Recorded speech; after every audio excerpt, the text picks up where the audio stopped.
محمد جان بله خوب هستی؟ الحمدلله. ماشاءالله.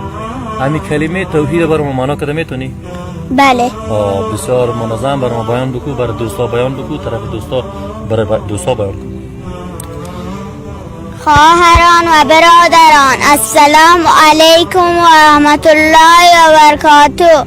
معنی کلمه توحید: لا اله الا الله محمد رسول الله. هیچ معبودی که ذاتش عبادت شود و قانونش عملی شود و جز الله وجود نداره و محمد صلی الله علیه و سلم پیامبر و فرستاده الله می باشد. ماشاءالله بگو. ماشاءالله. ماشاءالله خیلی عالی. خب محمد جان یک چند سوال از پیشت میپرسم، جواب داده میتونی انشالله؟ بله. آفرین ماشاءالله. خب دین ما چی است؟ اسلام. آفرین ماشاءالله. اسلام به معنی چی؟ به معنی تسلیم شدن به الله متعال. ماشاءالله. خب قانون ما چی است؟ قانون ما قرآن کی؟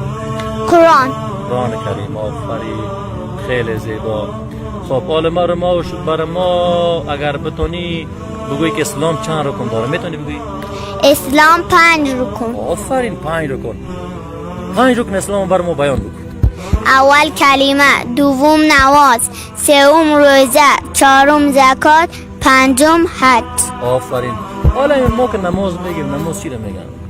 نماز یعنی با الله متعال حرف میزنیم. سبحان الله. ماشاءالله. خب ایمان میتونی که ارکانش بگی؟ ایمان چی؟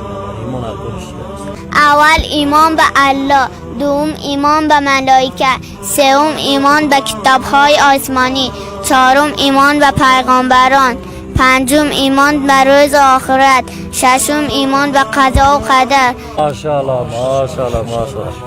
این افتخار برای ما، این افتخار میگن دوستو عزیز، صحیح نه؟ افتخار چی است؟ اینی است که ما در رابطه با دین خود معلومات داشته باشیم تا که منحرف نشیم. آفرین محمد جان.